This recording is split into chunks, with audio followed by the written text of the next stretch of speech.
We are done with the post-beginning balance. Now, we will now begin with collect and verify source documents and analyze each transactions. Again, dapat po mauna ang pag-post ng beginning balance before po tayo mag-cut. Here we have our decision tree for our source documents. Again, as you can see here, yung naka-dark blue, ito po yung mga source documents natin at yung mga naka-green ay ang mga journals natin. Here, para hindi tayo malito, pwede nating unahin yung general journal. As you can see here, we have a receiving report and source documents beyond the date. Obviously, kapag sa servicing, since servicing ang pinag-uusapan natin ngayon, wala itong mga receiving report. Kaya, ang gagawin na lang muna natin ay hanapin natin yung mga source documents beyond the date. Ano ba yung pinag-uusapan nating gagawing financial statements? Anong date and year? This is October 2020. Ibig sabihin, mga date beyond that ay ko-consider natin as part of the general journal, which is specifically yung mga adjusting entries natin. Kaya para hindi tayo malito, tatanggalin natin na sila. Kasi baka malito kayo. Okay? By the way, ang una natin gagawin ay cut source documents. Ganito ang gagawin ninyo every single time. Pwede naman din na ikakat nyo lahat. After nyo ikakat lahat, doon nyo pa iaayusin. Pero ang mas efficient way to do that is that cut nyo ang isang documents. Ito, cut nyo to. Ito, example, ito, nakat nyo. After nyo to makat, i-collate nyo na kaagad. Ibig sabihin, i-arrange nyo kung saan siya dapat belong. Okay? Yun ang gagawin. Mas efficient yun siya. Okay? After cutting, collate and arrange source documents according to the date and series. Yung date, yung mismong date ng source documents, yung series is yung number. And then, don't forget na maglagay tayo ng initials. Ngayon, we will start first with the general journal. Kukunin natin lahat ng mga source documents na belong sa general journal. Again, dalawa ito. It's either receiving report and source documents. Hindi or, receiving report and source documents. Pero in this case, since this is servicing, wala tayong makikita ng receiving report. May makikita tayo na source documents beyond the date or the date of the financial statements that we are preparing for. One technique that we can do here is this. Okay, wait ha. Makita nyo to dito, we have here sales journal, cash receipts, and cash disbursement. Isang page lang to sila kasi isa lang naman klase ng source documents ang hinahanap natin dito. Pag cash disbursement is medyo mahaba siya kasi nga may mga partner pa yan. Okay? We also have here our general journal. Okay?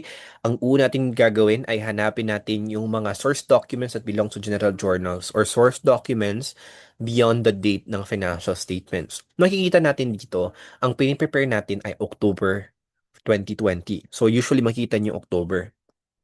Kapag may makita kayong beyond that date, ibig sabihin mapupunta siya sa ating general journal. Hanapin natin ha.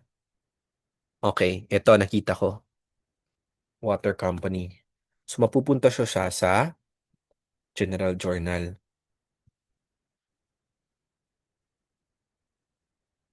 Okay? Tapos, ito din, statement of account, November 7. Okay. Kasi pinag-uusapan na natin October. So, may makita tayo ganito. So, i-arrange na natin kaagad. Kung dalawa na siya, dapat ina-arrange na siya kaagad. Okay? Para iwas na parang, example, after nyo mag-cut, tapos pareho sila ng journal, example, general journal, dapat i-determine nyo na kung saan ba mauuna. Okay?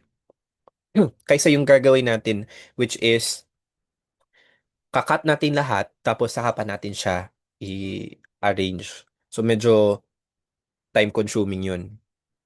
Okay, maghanap pa tayo. October, October, October, October. Wait. October. Ito, November.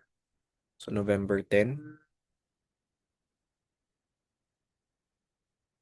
Ito siya dito. November 10.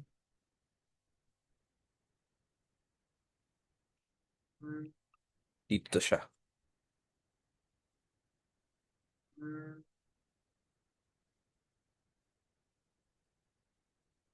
Mhm. Ito din November 10. So itong November 10, partner to siya dito. Okay, ha? Move natin to dito. Tapos kukunin natin to. Kasi partner to sila for 180.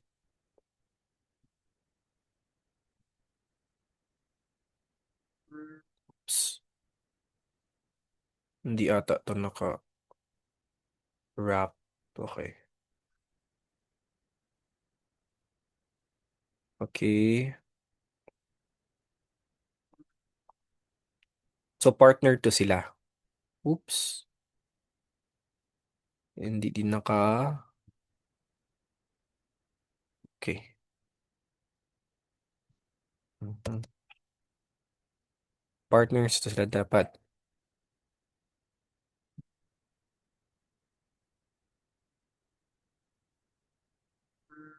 Nang parang hindi ko siya ma-move. Okay. Wala na.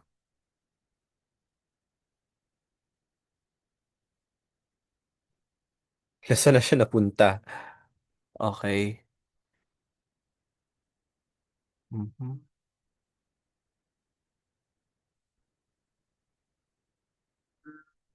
Ayusin natin. Dito siya belong. Okay.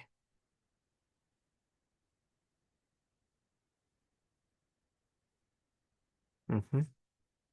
Yan. Ibig sabihin, partner to sila. Unahin muna natin na mag-prepare ng check voucher and then mag-prepare ng cheque. Maaari kayong medyo ma-confuse dito. Kasi nga, 'di ba, pag adjusting entries, obviously sa adjusting entries to siya mabilong. 'Di ba sir, kapag adjusting entries walang cash involved, 'di ba? Totoo naman talaga kayo walang cash involved. Eh di syempre sir, dapat ang entry nito dapat is dapat cash, hindi po to siya cash. Okay?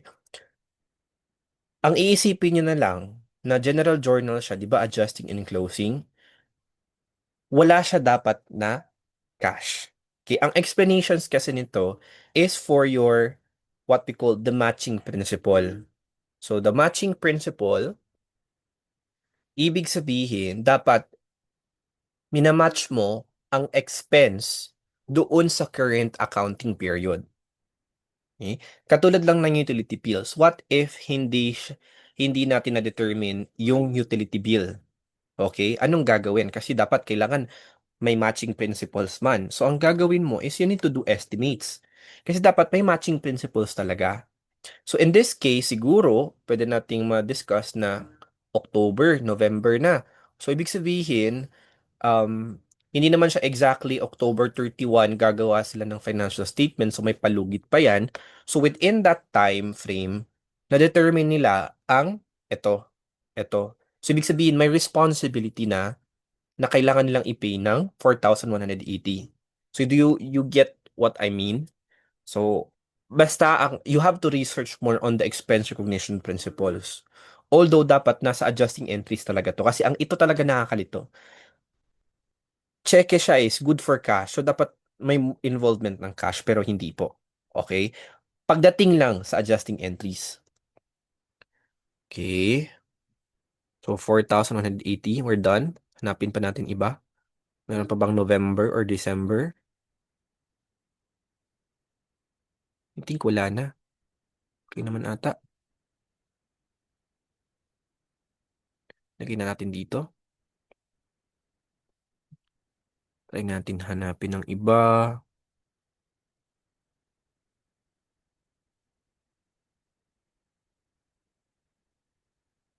Mhm. Think wala na. Okay, we're done. Now,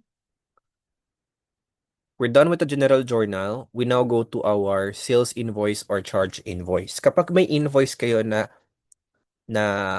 nakita, okay? It's either mapupunta siya sa sales journal or sa purchase journal. So, pero in this case, kapag kasi sa merchandising, mag-iisip pa kayo, ano ba ito mapupunta? Pupunta pa to sa sales journal or purchase journal? Ganun, dapat kayong magtanong talaga.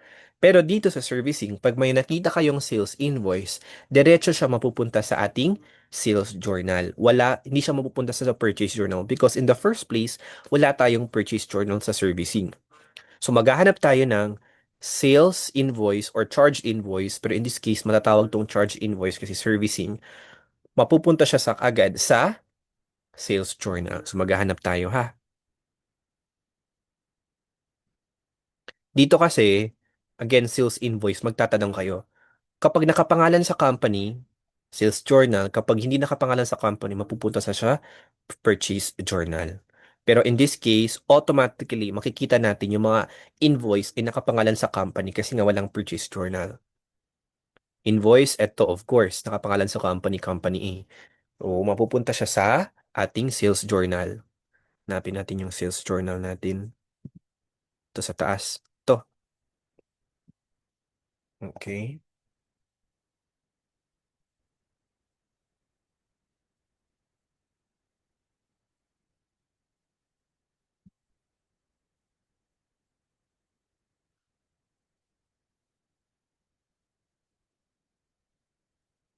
Okay, 701. Ito din, hindi ito siya part. Wait lang ha. Ito din. Sales journal din to siya. Arrange na natin kaagad. Hmm? Ito ang date. Ito ang series. Itong mga number na to. So kapag pareho sila ng date, example, pareho silang October 3, paano mo siya i-arrange? I-arrange mo siya accordingly to the series. So mauna talaga ang 7001 kaysa 7002. Meron pa tayo bang another invoice? Mhm. Invoice. Invoice.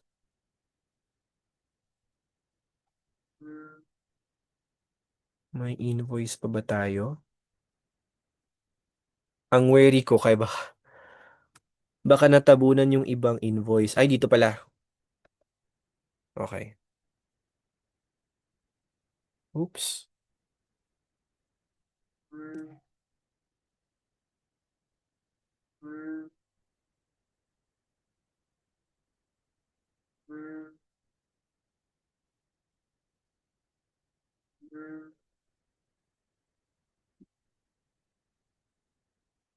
Oops. Oops. Naging dalawa. Yung naging dalawa. Mhm. Okay.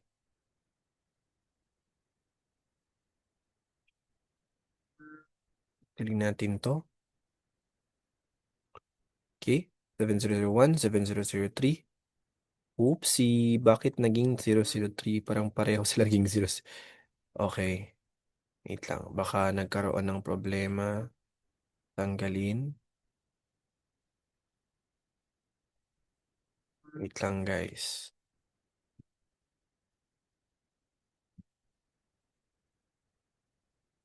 Okay, ayun. Kasi nawala to.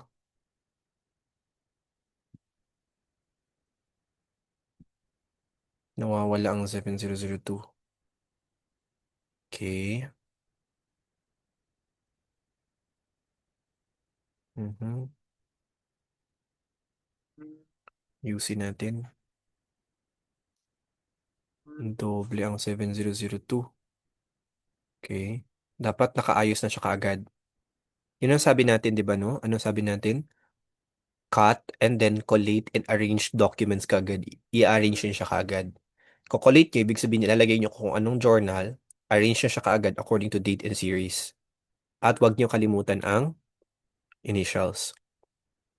Yan. Oops. Dapat wala na to.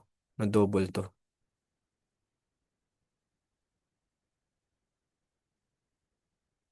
Okay. We're done? May invoice pa ba? Wala na. I think wala ng invoice. Anong susunod natin gagawin? Mhm. So we're done with the invoice. I mean, we're done with the sales journal. Now we go to the cash receipts journal. Again, wala tayong purchase journal ha. Meron lang tayong cash receipts journal. Ang purchase journal, makikita natin sa merchandising. Now, eto naman, medyo nakakalito siya. Kasi kapag official receipt, magtatanong ka, is it the company source documents? If ang sagot mo ay yes, mapupunta sa cash receipts journal. Now, if ang sagot mo ay no, mapupunta siya sa cash disbursement. Pero uunahin muna natin yung cash receipts journal. Ibig sabihin, mga OR na nakapangalan mismo sa ano? Sa company. At paano natin malalaman na nakapangalan sa company? Here, hanap tayo ng official receipt. Okay dito. Mhm. Yun yung pagkakaiba. Makikita natin dito na pareho silang official receipt OR. Saan dito ang nakapangalan sa company? Anong bang pinag-uusapan nating company? Di ba company A? Makikita natin na ito ay belong sa company kasi makita natin company A. Tapos ang nakalagay sa client ang nakalagay dito ay pangalan ng ibang kliyente, hindi pangalan natin. Okay? Kaya this belongs to the company. Okay, that we are talking about. So this belong to the company. Sa tanong na, is this a company source documents? If yes, mapupunta sa cash receipts. So ibig sabihin, mapupunta siya sa cash receipts. Ito naman does not belong to the company kasi nakapangalan siya sa another company. Isang clue rin para malaman kung sa ibang company ito kasi sa customer nakalagay yung company natin, nung company na pinag-uusapan natin. Baka pag sinabi nyo na, sir, nakalagay naman company A dyan eh. Kaya belong yan siya doon sa ating cash receipts. Hindi po. Perspective kasi to ng supplier A. Of course, maglalagay siya ng company A. Ibig sabihin, galing to kay company A. So, of course, ilalagay niya yung sa customer niya, company A. Pero itong source document mismo na to ay kay supplier A. Okay? Kaya makikita natin again, nakapangalan dito mismo sa supplier at nakapangalan ang customer sa mismong company na pinag-uusapan. Pag Pagdating naman sa cash receipts journal, nakapangalan dapat ang official receipt sa company. At yung client naman ay nakapangalan sa another company, hindi company natin. Okay? So this one belongs to our cash receipts journal. Dito. Again, hanapin muna natin yung mga official receipts that belongs to the company, which is obviously yung cash receipts natin. Wait lang ha. Here. Yan. Hanap pa tayo ng another official receipt na nakapangalan sa company. This one also.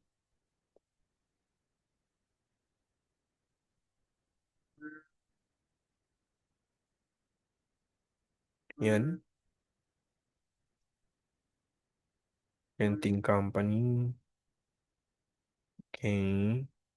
Hanap pa tayo ng iba. Ito. Nakapangalan sa company ng official receipt.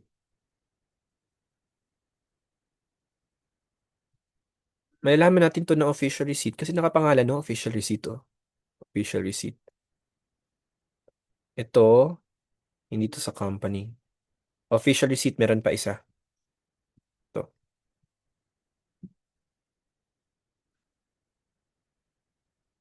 So, hindi kasha, lalagay na lang natin dito. Okay. Dapat ang arrangement nito, okay, dito naman ha, dito, dapat naka-arrange nito.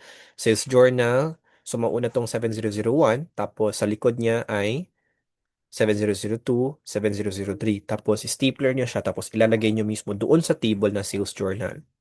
Same as this one, sa ating, oops, bakit nakapunta? Tingnan niyo na, napunta dito sa cash disbursements. Sorry po. Lalagay natin dito dapat sa cash receipts. Okay?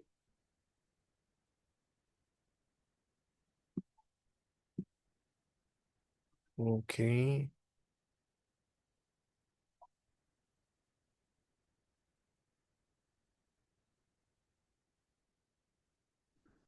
Nawala ang word na cash disbursements. I think napunta doon sa taas.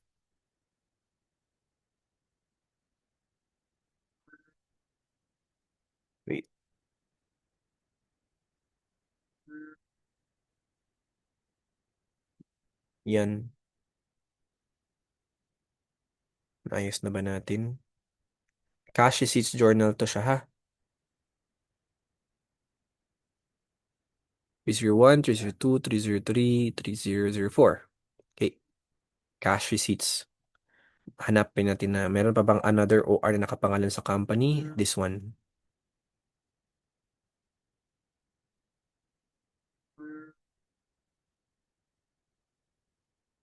Yan. Hanap pa tayo. Mhm. Meron pa bang another OR?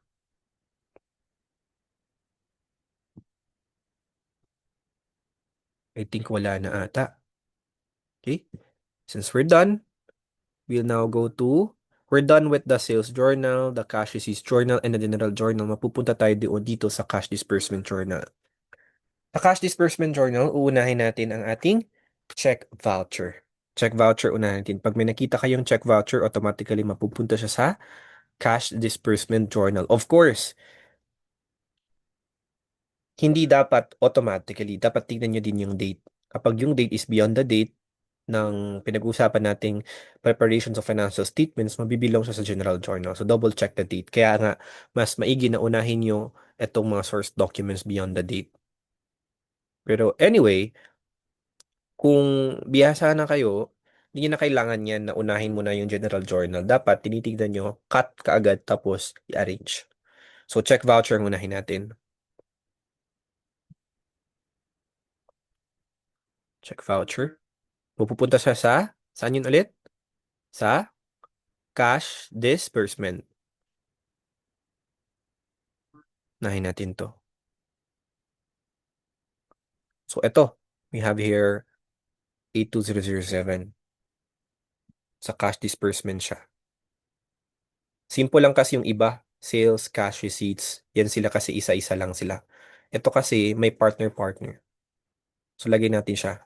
Alam kong 82007 yun siya. So, lalagay ko to siya sa ika-7 page. 2, 3, 4, 5, 6, 7.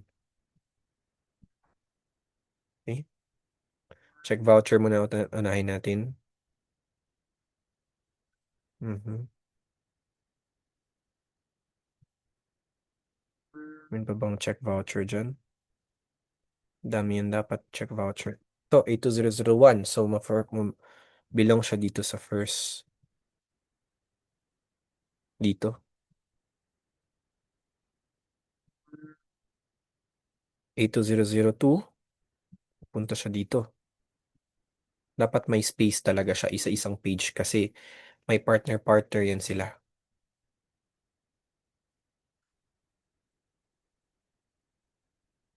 82003.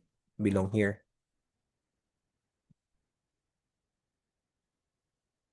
82004. Belong here. Oops.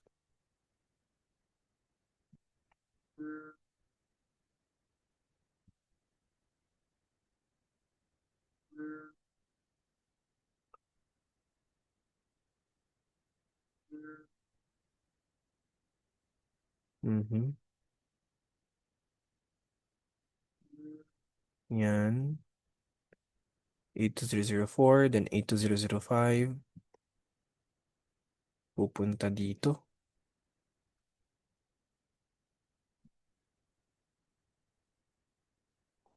Oops, dapat pala dito to siya.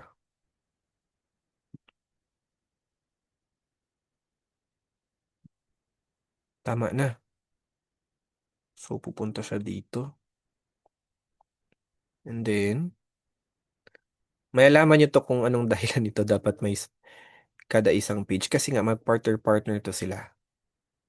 May partner pa yan siya. Okay? Now, 82008. So, after 82008, after na siya dapat dito sa 82007. And then 82006 before 82007. Okay. Mhm. Oops.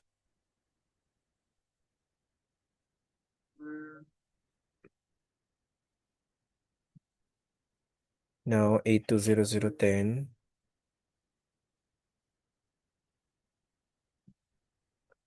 Dito siya. 9 and 10.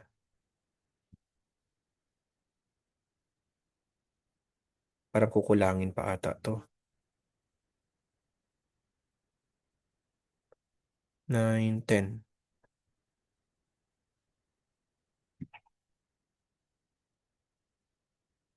82009. Pupunta siya dito.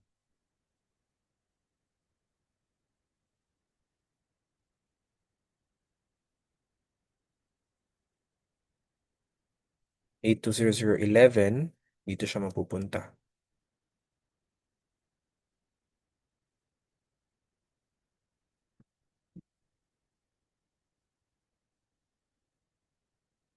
Ito. Dito. Okay. Meron ba tayong another check voucher? Mhm. Parang wala na ata. Okay. Right after this one, after ng check voucher, okay, we'll now have to go with our check. Okay? Kasi after natin mag-prepare ng check voucher, dapat, kung maaprubahan, dapat magiging cheque siya. Sunahin natin yung mga cheque. Let's start with this one. So, 532001 sa 2240. So, this belongs here sa ating, to, sa ating first check voucher. Okay? Tingnan natin dito.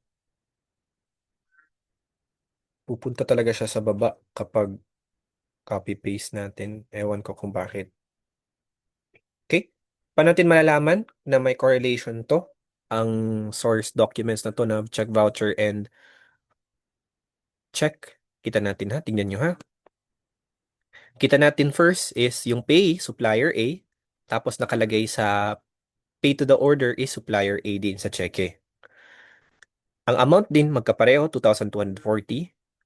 2,240. Tapos ang nakalagay na check number dito sa check voucher, 532001, match dito sa check number sa mismong cheque na 53001. Okay? Yung mga palatandaan natin para malaman na mag-partner sila. Ibig sabihin, before pa na-prepare itong cheque na to, dapat meron munang check voucher. Okay? So, unahin mo natin yung mga cheque. So, ang susunod natin ay, I think ito, 11. So, obviously, ang check voucher na ay 82011. So, sa 11 siya. Hanapin natin ha.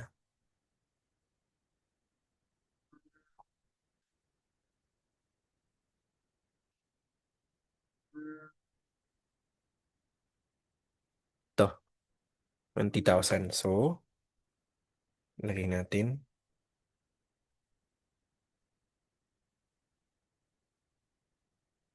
So, ayun. Napupunta talaga siya sa baba. Wait, wait.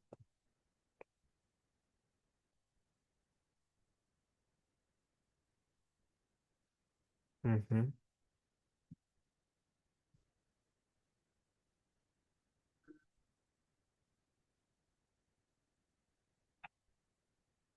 Ayusin natin to. Pupunta siya dapat dito sa 11. Saan yung 11 natin? Dito. Napupunta talaga siya sa baba. Okay.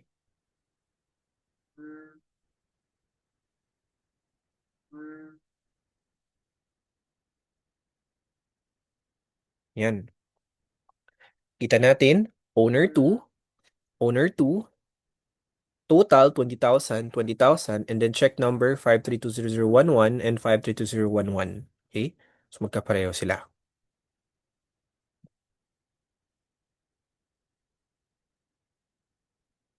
Okay, ito naman 53210.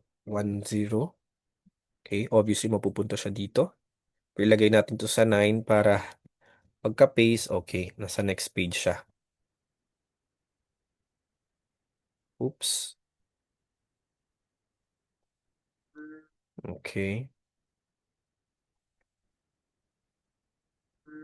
Ayusin natin.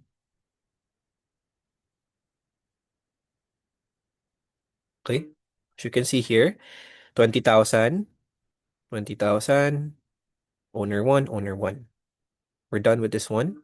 Let's go to 532009. Punta siya dito sa, okay.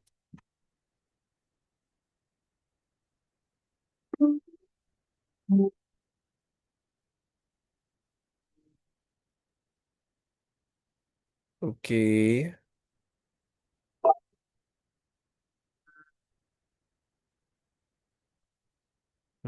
Parang nawala ata.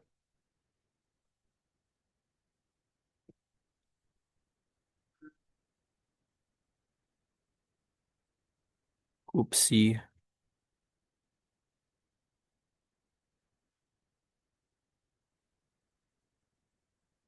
Cash disbursement 53009.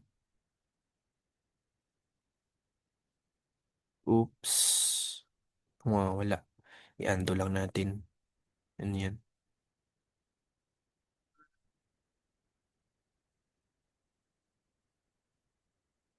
Wala talaga. Dito natin i-undo. Okay. Copy natin dito. Lagay natin i-paste natin dito. Okay.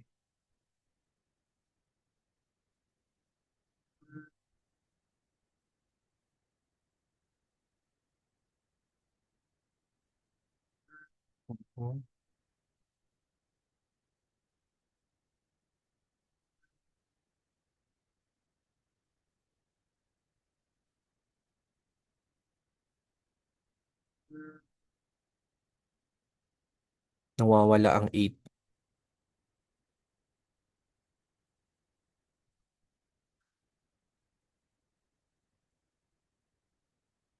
Okay. Aha. Format natin muna.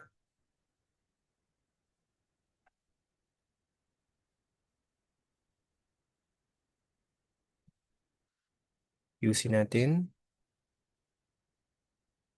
Meron bang 9, 10? Ayusin natin.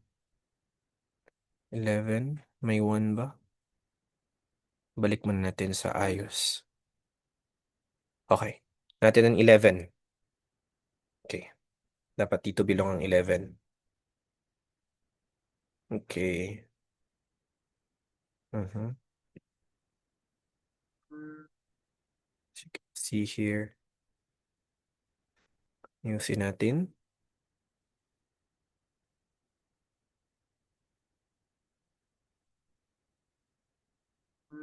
We have here 01, 20,000. Okay, we're done. Now we go here to this one. Naka-wrap text na ba to siya? In text. Okay. Pupunta siya dito sa 10. What happened?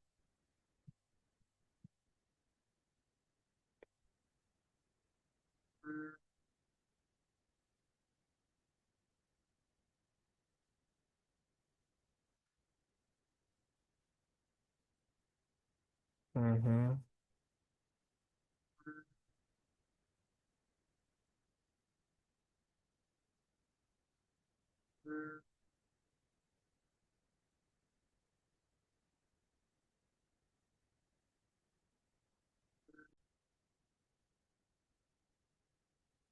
Okay. Inulit natin. Nagkaroon ng problema. So, 530010. So, mapupunta siya dito. Copy-paste natin. Yusin lang muna natin. Okay. Okay. I think we're done. 20,000. So, next is 53009.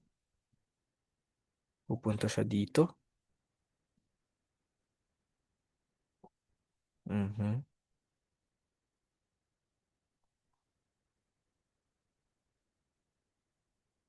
Okay.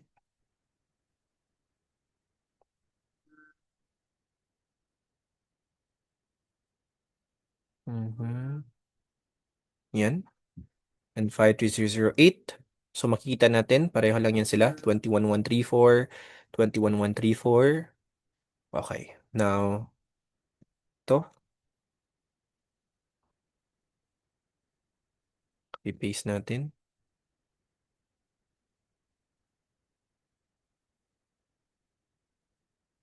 Mhm.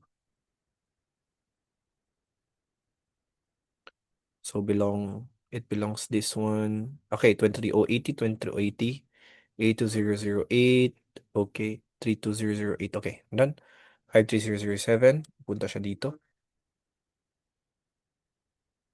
Paste lang natin.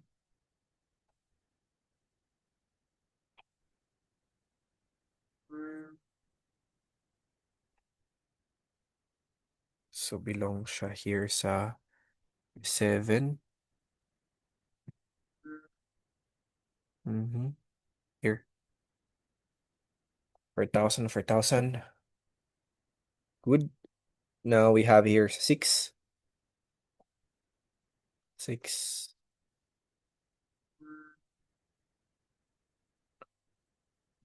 Mhm.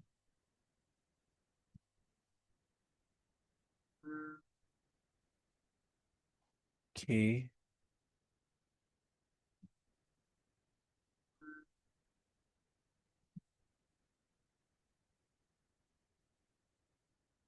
Ayaw niya pa rin mag-paste.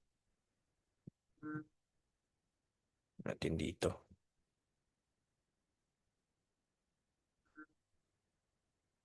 Mhm. Okay. 1,000, 1,000. Now we go to 5.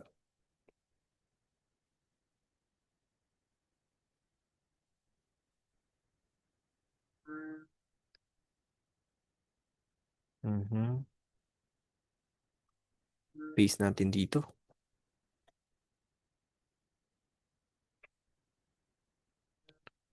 Okay. Okay. Mhm. Let's just check. 6,700, 6,700. Okay, done. 20005, 2005. Okay. Naman. 4.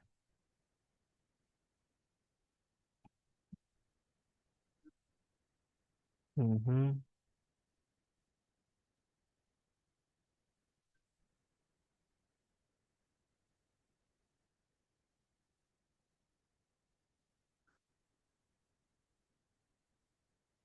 Okay. 2,266. BIR, BIR. Okay. 003.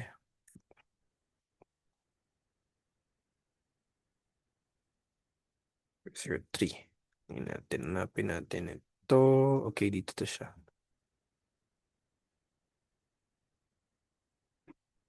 Oops.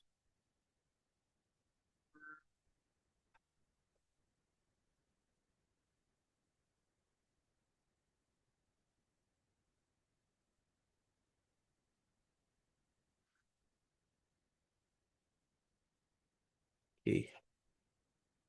This here. 19, 19. Okay. Now we go to 2.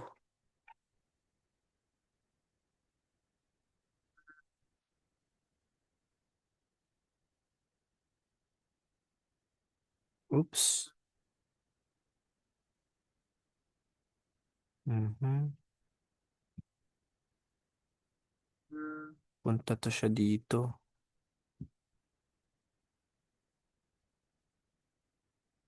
Okay. 16,600. 6,800. And I think we're done with the checks. Okay. After we're done with the checks, we now go to the official receipts. Hindi po official receipts na belong to cash receipts kasi tapos na tayo dito. Official receipts na hindi nakapangalan doon sa company which belong to the cash disbursement. So yun ang unahin natin. Let's go here.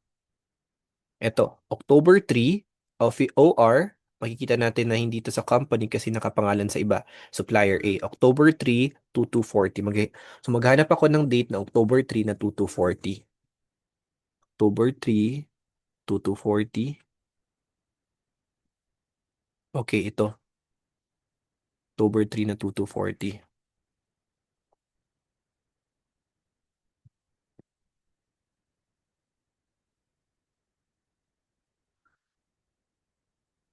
Okay. Ibig sabihin nito, ganito to siya. 'Di ba, before ka prepare ng check, kailangan mo na ng check voucher. Ang ginawa nila ay bibili sila ng office supply. So, ang preparation first ay dapat to purchase request o purchase order na source documents. But anyway, lagyan na lang natin check voucher. Check voucher. So, una, may rason dito, may descriptions kung anong dapat bibilhin, kung bakit kailangan mag-release ng check or mag-release ng money. Then right after that, we have here office supplies. And then kapag na-sign na to ng owner, gagawa na ngayon ng cheque. Tapos, itong cheque na to, ibibigay ito kay supplier A. Pagkatapos so ibigay kay supplier A, ito, at naibigay itong cheque at na-release na yung supplies, si supplier A ngayon ay magbibigay ng ating official receipts. Ibig sabihin, may receipts of cash. That's why, magbibigay dapat ang supplier ng OR. So, yan. So, yan ang ay yung relationship or correlationship nila or correlations nila. Ibig sabihin, so dapat eto mag-partner to sila tatlo. So ang ginagawa is dapat i-stapler to. Una yung check voucher and then check and then OR.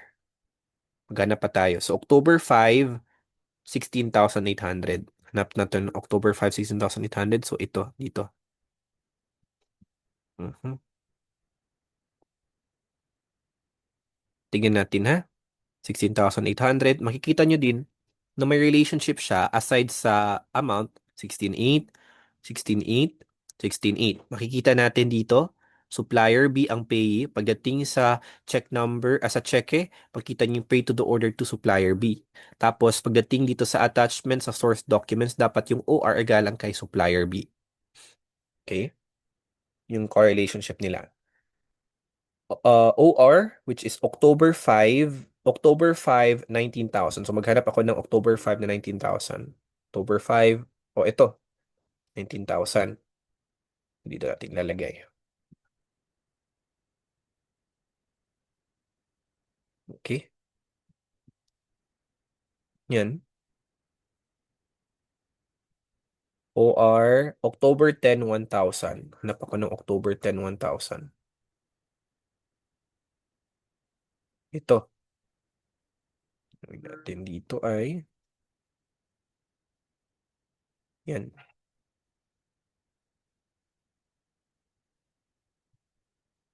October 10, 1,000. Okay? Then we also have here OR, which is October 10, 4,000. Hanap tayo ng October 10, 4,000. Mhm. Here. So, October 10, 4,000. Yan. 4,000, 4,000, 4,000. Electricity company, electricity company, electricity company. May another OR pa ba tayo?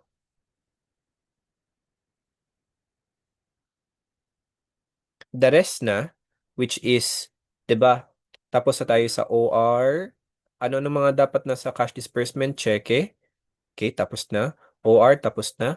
Check voucher, tapos na. So, ang statement of account in payroll and payment slip belong din dito sa cash disbursement. Pero dapat, ilalagay pa rin natin kung saan siya, kung ano yung mga partner niya. Okay, let's begin with this one. Payroll summary. So, anong date dapat dito? So, obviously, October 16 to 31. So, payroll man to. Obviously, dapat sa 31 to siya. So, 31, October 31. Maghanap ako ng October 31 na 21,134. October 31 na 21,134. Ito hindi. Ito hindi. Mhm. Ito hindi. October 31, obviously ito. Copy paste ko.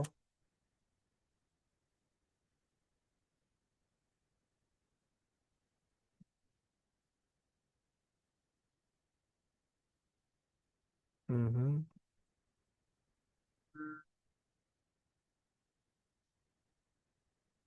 Yan.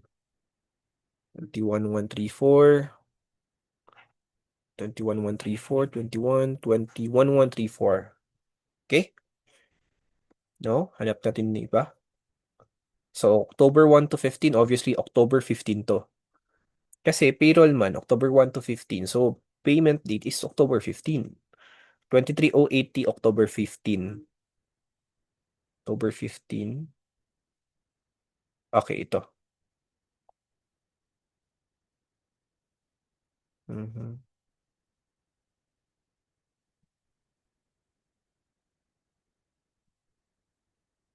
23,080. Tama? Okay, none. Meron din tayong itong payment slip, October 10, 6-7. October 10, 6-7. October 10, 6-7. Hopefully, ito, October 10, 6-7.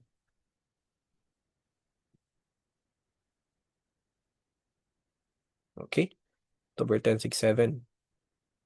So, double check nyo lang yung pay ha, pati yung itong check number. Okay. Payment slip, October 10. October 10, 2,200, 266. October 10, 2002. Mhm. Okay, ito. Yan.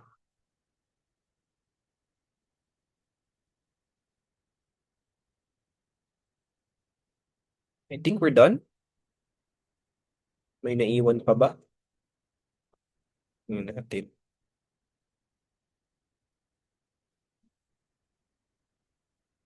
Okay.